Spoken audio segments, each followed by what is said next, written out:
Morning, welcome back to the channel. Bit of a different video today, nothing to do with motorbikes particularly, but I've had loads, and I genuinely mean loads of questions about the van that I bought recently.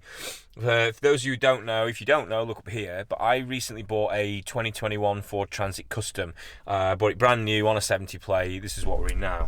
I've had it for a couple of months now, and people keep asking me to explain what it's like, why I bought it, and do a bit of a review on it. And I'm not qualified to do a review. If anyone who's seen my bike reviews will know full well that I don't really review things, but I'll give you my opinion. I'll tell you why I bought it, and if anybody's interested, if it's useful for you, you know, it's very much coming at this from the through the lens of just a normal everyday person who's never owned a van before. I've never bought one before, never had one, never needed one. I've driven them, I've hired them, but this year I needed to get a van. So I started to do a lot of motorbike track days and stuff and get back into bikes. So I needed something that I could keep my bikes around the various tracks in the country, stick them in the bike with room for me to kip in it as well if necessary next to the bike if I wanted to go to, I don't know, name a racetrack that's miles away from me, Brands Hatch for example. So those were the things it needed to be able to fit a bike in, plus gear, plus me kipping it, but also ideally, because I was getting rid of my daily car, I needed to be able to daily it as well to a point. And by daily it, really what I mean by that is I needed it to fit in multi-storey car parks, like train station car parks, because I sort of use trains pretty much 99% of the time if I'm travelling for work, which I'm not doing at the moment because of lockdowns, but yeah, hopefully we'll get back to normal. So that's why I chose the Transit Custom, because it ticks all those boxes. But look, let's get on with it. Let's take it for a drive. I need to go and get it cleaned, and then I'll give you a bit of a walk around it and just tell you, you know, from my opinion, just from an everyday idiot's opinion, what are the pros, what are the cons, do I like it, what do I not like, etc. And hopefully, you know, some of you might find it useful. I sometimes watch these professional reviews and find them a bit clinical, and I never really trust them because I know that manufacturers lend them things and stuff. So maybe an opinion of some Norman off YouTube might be handy for you guys. But yeah, let's crack on. Let's go and get it washed, and then we'll have a chat.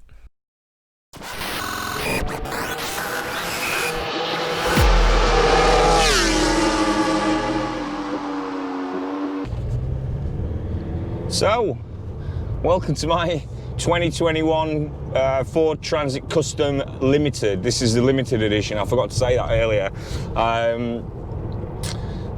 So, do I like it? Yes, very much so. As I said before, I had a 5 Series before. If you watch any of my previous videos, we've got a family car as well. So I didn't need a second car, and I wanted something that I could cart all my motorbikes around in, you know, all the gear that goes with it, potentially kipping it as well if I really had to. And the Transit Custom, well, while still remaining dailyable to as much of a dailyable as a van can. I sort of landed on the Custom. I looked at lots of different vans, and you know, did the usual thing, did some reviews, watched a lot of stuff, and I just think the new Ford Transit Customs, these 21 models, are so good all round, and when I looked at them, it was the closest I could find to being like a nice car. I mean, I'm sat in here now, and other than the seating position, there's no reason this couldn't be a Focus or you know, some reasonable car. It certainly drives like one. You know, the previous models that I'd driven as hire vans, and I've driven quite a few this year, they were quite agricultural and, you know, very crappy and plasticky inside, no disrespect.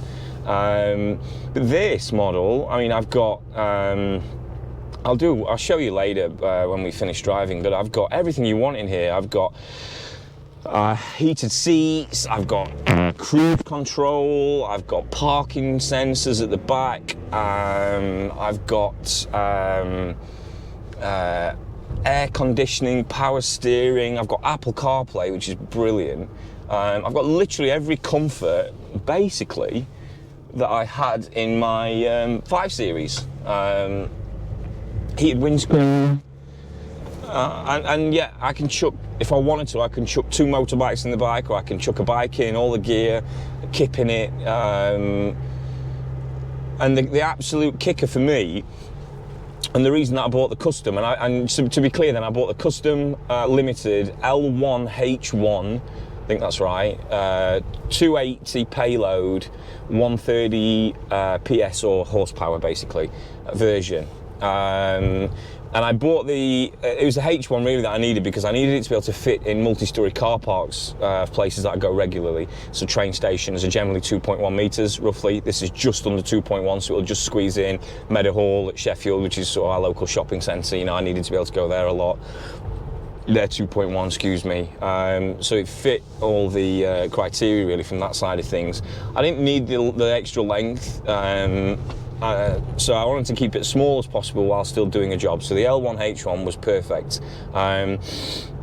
People asking me why I didn't go for the 170 brake horsepower engine. I just didn't think I needed it. I mean, I test drove this, and the 105 is terrible. It's really gutless. But I put a motorbike and all my gear in this, and that's probably what, 300 kilograms, something like that.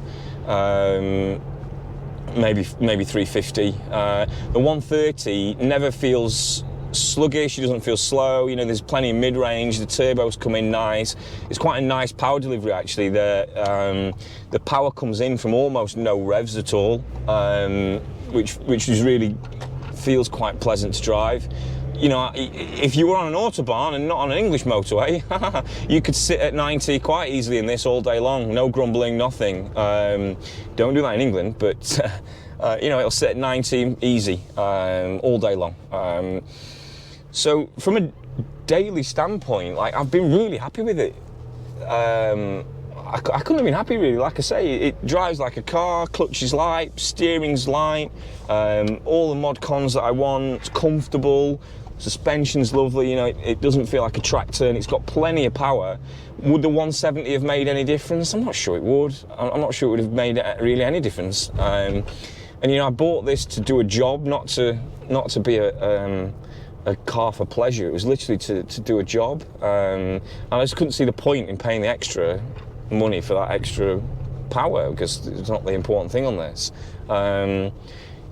From a value for money point of view, there's some stonking deals on them at the moment. I mean, I did negotiate pretty hard, and if you look at my video up here about how to get a good deal, you know, I did push the dealerships to the limit. But I got this for, what did I pay for this now? I'm not sorry to get crass and talk about money, but people want to know, right? So I paid 20,250 quid for this. And that included them putting me in, I'll show you later, but they put me in a 230 volt plug, so I can plug my laptop charger in and feasibly work from the car if I needed to with my laptop. They also put me ply lining in the bike, which I'll show you in a minute, which really helps, because particularly on the floor on these is like a plastic, it's like a hard plastic, and it's really stupidly slippy, but that ply lining wood just helps remove that slippiness issue. Yeah, so that included that. So 22.50, that's excluding VAT, obviously. You have to pay VAT on top of that, but so does everybody. But depending on your business status, you could claim that back, I guess, if you're VAT registered. Yeah, so I really love it. And like I said, look, this isn't a review. I'm not trying to be the next van reviewer or James May or whatever. I just do the same as what I do with my bike channel, really, when I test bikes. And just give you my opinion and things that matter to me and why it's important and what I found good and bad. And like I said, hopefully that'll be useful to you. There's more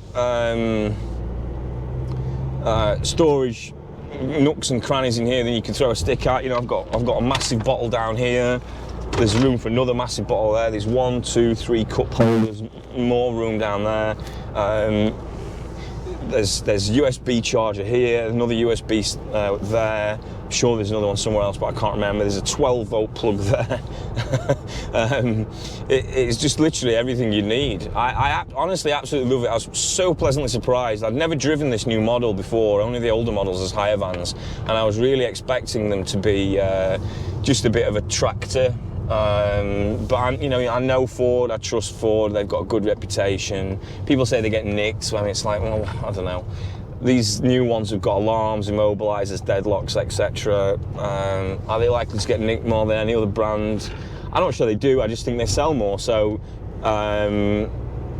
you're going to hear about it more, because if there's more of them on the road, then there's clearly more of them to nick. So I don't think they get nicked anymore. But, you know, whatever, that's what we're insured for, isn't it? So I'm not too worried about that. I don't keep anything valuable in it ever. So I'm not worried about that. Is there any negatives about the van? Not really. I mean, I wouldn't go roundabouts in wet weather like today particularly fast in it, because it does tend to understeer a bit, but it's a van. It's like, I mean, how well do you want a van to handle? I'm not keen on the alloy wheels on the limited edition. I think they're a bit pants. But would I upgrade them? Definitely not, no. I'm not going to put stupid wheels on a van. Like I said, this is going to be a real donkey of a vehicle for me. And it's going to get battered around. And I have every intention of just keeping this until it dies, essentially, and I'll just run it. It doesn't owe me anything now. I mean, it's compared to what I was paying for the 5 Series, it literally doesn't owe me anything. It's got fuel economy, actually. There's one. Fuel economy seems a bit crap. I don't know what it is. I don't measure it. I'm not. If you watch my channel, I'm not massively a details person, but I don't think the fuel economy is awesome. People are saying you can get it remapped and all that. But if you do that, you lose your warranty. So that's stupid. You've got a 3-year warranty.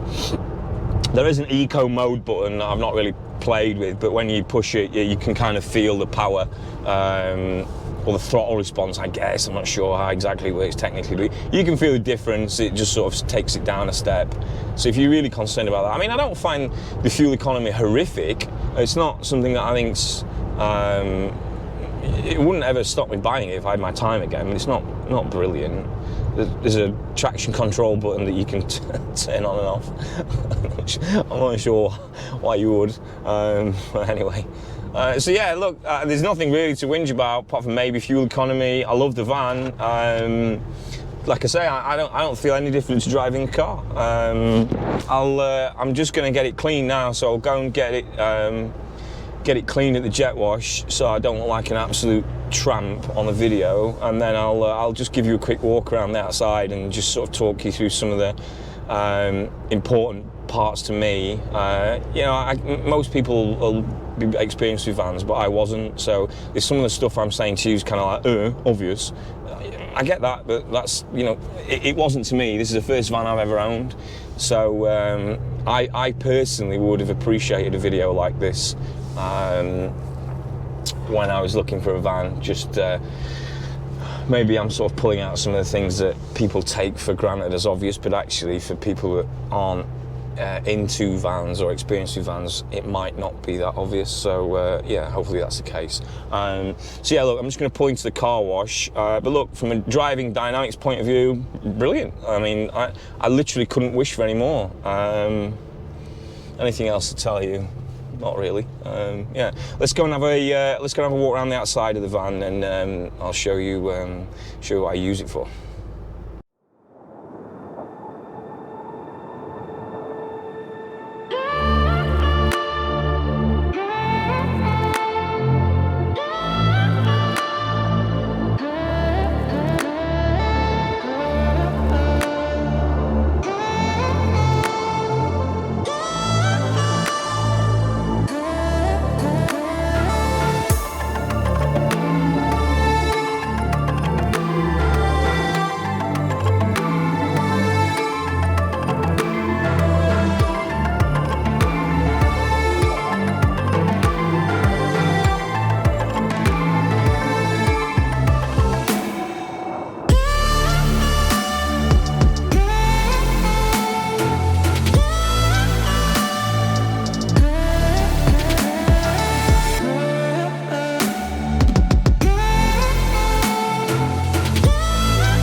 Just give you a quick walk around and show you around the exterior. I mean, I think it's a good looking van as they go.